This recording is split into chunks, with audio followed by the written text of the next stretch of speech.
Hola jóvenes, los saludo acá aparentemente desde Nueva York, pero no estoy aquí en mi estudio grabándoles el segundo video para la secuencia didáctica 2 que trata acerca de las aplicaciones en corriente continua del diodo.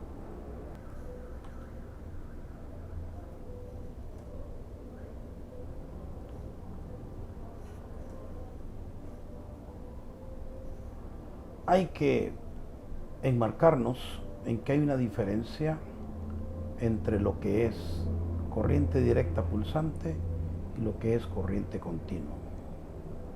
Ambas, la corriente pulsante directa y la corriente continua, ambas tienen una característica en común, que son unidireccionales. Esta tiene un valor promedio y esta tiene un valor constante todo el tiempo. Esta es la clásica señal de las baterías o los acumuladores que andamos en nuestros vehículos, mientras que esta es la señal producto de un rectificador que veremos en otra clase o en otro video. Nosotros vamos a estudiar las aplicaciones de corriente continua para los diodos. El circuito clásico es una fuente de alimentación de corriente continua, en este caso de 10 voltios, un diodo semiconductor de silicio, clásicamente de silicio, y una resistencia de carga que en este caso es de 1.2K o 1200 ohmios. Estas imágenes que les presentaré han sido modeladas en el programa Proteus. Hemos colocado aquí un voltímetro entre el ánodo y el cátodo del diodo. Hemos colocado un miliamperímetro en serie entre el diodo y la carga y un voltímetro que mide el voltaje de la carga. Si ustedes se dan cuenta, tenemos una fuente de alimentación de 10 voltios, mientras que en la carga caen 9.29 voltios. ¿Qué se hizo? La diferencia entre este y este cae en el diodo. Como es un diodo de silicio, el voltaje de umbral que cae ahí es 0.71 voltios. La corriente que circula por el circuito son 7.74 miliamperios. Aumentemos el valor de la resistencia de 1.2K a 25K. ¿Qué es lo que sucede? Lo que sucede es que el voltaje de umbral disminuye entre el diodo, y si disminuye el voltaje de umbral en el diodo, pues aumenta el voltaje en la carga. La corriente disminuye a 0.37 miliamperios y hay que tomar en cuenta una característica mínima de voltaje en el diodo para que él conduzca. Hay que estarlo vigilando. ¿Qué pasa si nosotros conectamos dos diodos de silicio en serie? Como este circuito, tenemos una fuente de alimentación de 5 voltios, tenemos dos diodos de silicio y tenemos una resistencia de carga de 4.5K. Vean lo que sucede. En la resistencia caen 3.70 voltios. ¿Qué se hizo la diferencia de los 5 voltios? Cae en los dos diodos. Como ambos son de silicio, caen más o menos 1.4, 0.7 más 0.7 es casi 1.4 voltios. Proteo nos mide 1.30 y la corriente es 0.82 miliamperios. Dos diodos en serie nuevamente, nada más que ahora uno de silicio y otro de germanio. Ustedes se recuerdan en el video anterior que el germanio tenía un voltaje de ruptura menor que el voltaje del diodo de silicio. Tenemos ahora otra nomenclatura de alimentación de la fuente de corriente continua. Este es el símbolo de 5 voltios, la misma resistencia de 4500 ohmios del circuito anterior. Tenemos 5 y aquí tenemos 4. Quiere decir que entre los dos diodos, Proteo nos marca un voltio. Los 0.7 voltios de silicio más los 0.3 voltios del germanio, con una corriente de 0.89 miliamperios. Dos diodos de silicio en paralelo ahora, con la misma fuente de voltaje de 5 voltios y la misma resistencia. ¿Qué es lo que sucede? Tenemos 5 voltios y aquí tenemos en la carga 4.36. ¿Qué es lo que está pasando?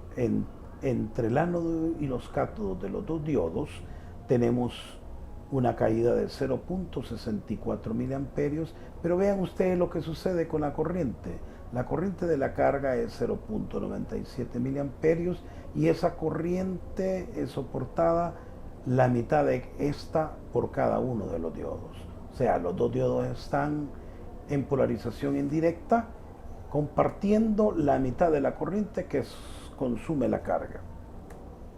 Dos diodos en paralelo, uno de silicio y uno de germanio. ¿Qué es lo que sucede? Tenemos la misma fuente de alimentación y la misma resistencia de carga. Vean lo que sucede. El único diodo que está polarizado en directa es el de germanio, porque la corriente de la carga, que es 1.03 miliamperios, está siendo conducida por el diodo. El diodo de silicio está polarizado en reversa. ¿Y quién lo polariza en reversa? Lo polariza en reversa el voltaje de umbral que cae entre el ánodo y el cátodo de los dos. Insuficiente el 0.37 voltios de umbral del germanio para que conduzca el diodo de silicio. Por lo tanto, él apenas tiene la corriente de fuga o la corriente en reversa de 0.01 microamperios. Dos diodos de silicio unidos de sus cátodos. Vean lo que sucede. Este está polarizado en directa con este voltaje de 12 voltios, pero este no está polarizado en directa.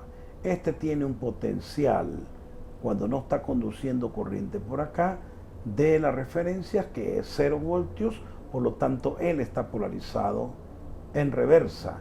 Y el hecho de que este esté polarizado en reversa, aunque este presumiblemente esté polarizado en directa, impide el paso de corriente en la carga, y Proteus nos muestra 0 miliamperios y 0 voltios de caída en la carga. Como ustedes ven, si aquí no circula corriente, quiere decir que la caída de tensión entre el ánodo de D1 y el ánodo de D2 es el voltaje de la fuente de alimentación 12 voltios. Tenemos un circuito con diodos y doble fuente de alimentación. Tenemos dos resistencias que están siendo alimentadas, la R1 y la R2. Tenemos un diodo y dos fuentes de alimentación, la F1 de 10 voltios y la F2 de 5 voltios. Vamos a analizar un poquito este circuito. Aplicando la ley de voltaje de Kirchhoff en esta malla que ustedes ven acá,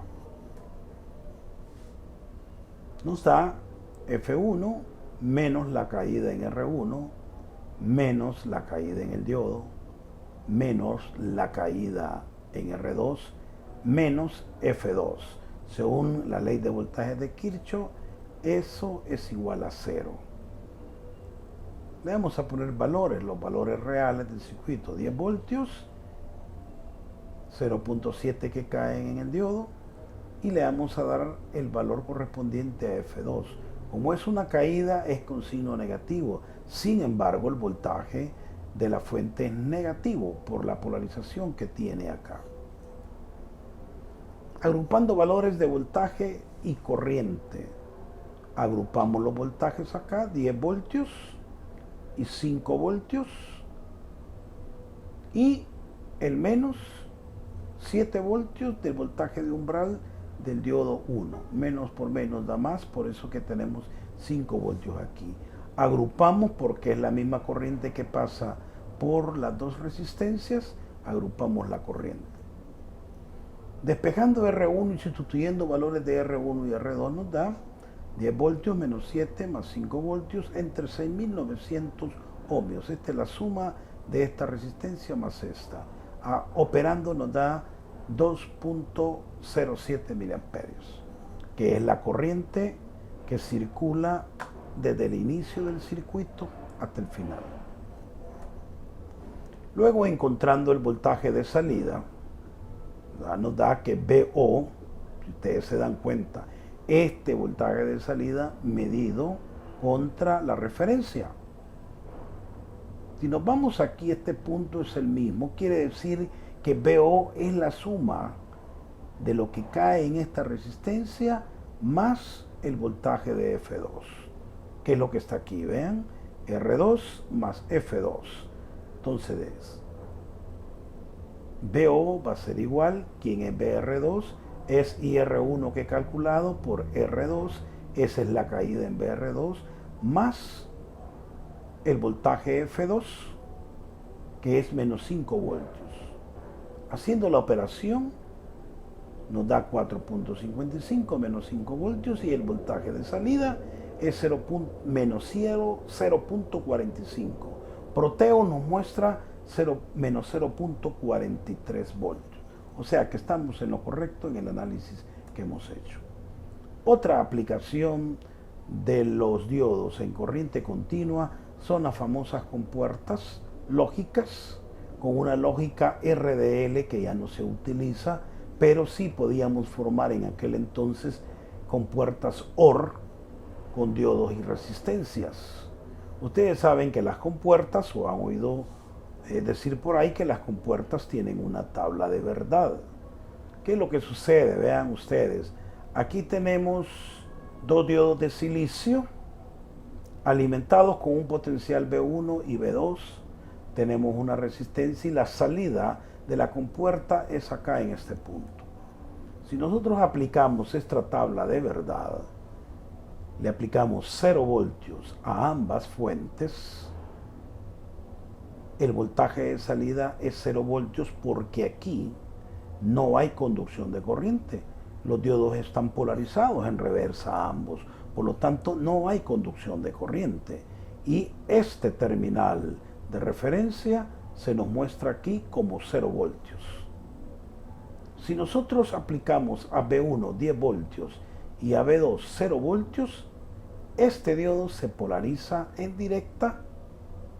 Aquí hay un voltaje de 0 voltios, quiere decir que él se polariza en directa y hay conducción de corriente por acá. ¿Qué es lo que sucede a la salida? Suponiendo que este diodo es ideal, aquí esto se comporta como un alambre, de tal manera que estos 10 voltios de acá están aquí en este punto cayendo en la resistencia y la salida es 10 voltios. El mismo caso es si invierto los potenciales, B2 con 10 voltios y B1 con 0 voltios, me dan 10 voltios a la salida, y si los dos diodos de silicio los alimento con 10 voltios, tengo un voltaje de 10 voltios también a la salida. Tenemos también otra compuerta muy utilizada en lógica, que es la compuerta AND o la compuerta I con diodos y resistencias. Vean ustedes, esta cambia bastante respecto a la anterior. Tenemos los mismos dos potenciales de alimentación, los diodos están en forma reversa del circuito anterior. Tenemos una fuente de alimentación de 10 voltios que alimenta la I sub K. Vamos a ver cómo se comporta con la tabla de verdad. Tenemos una tabla de verdad. Si nosotros introducimos 0 voltios en B1 y B2, ¿qué es lo que sucede? Este está polarizado en directa aquí con 0 voltios, pero ¿qué es lo que pasa aquí? ¿Verdad? Lo que pasa aquí cuando los dos son 0 voltios, ¿verdad? Aquí tenemos un potencial de 10 voltios, quiere decir que el diodo está polarizado en directa y todos los 10 voltios caen en la resistencia, por lo tanto tenemos 0 voltios acá. Si nosotros introducimos un voltaje B1 de 10 voltios y B2 0 voltios, ¿qué es lo que tenemos acá? Aquí tenemos 10 voltios, aquí no hay paso de corriente todavía, tenemos 10 voltios, quiere decir que el diodo está polarizado. ¿Cómo está polarizado el diodo? El diodo va a estar polarizado en directa, ¿verdad? Uno de los dos diodos, que es este, y por lo tanto aquí tenemos 0 voltios. Caso contrario, si intercambiamos los potenciales, tenemos 0 y 10, 0 voltios, Y si introducimos 10 voltios en ambos, tenemos aquí 10 voltios a la salida porque los dos diodos están polarizados en reverso. Muchas gracias, nos vemos en la próxima.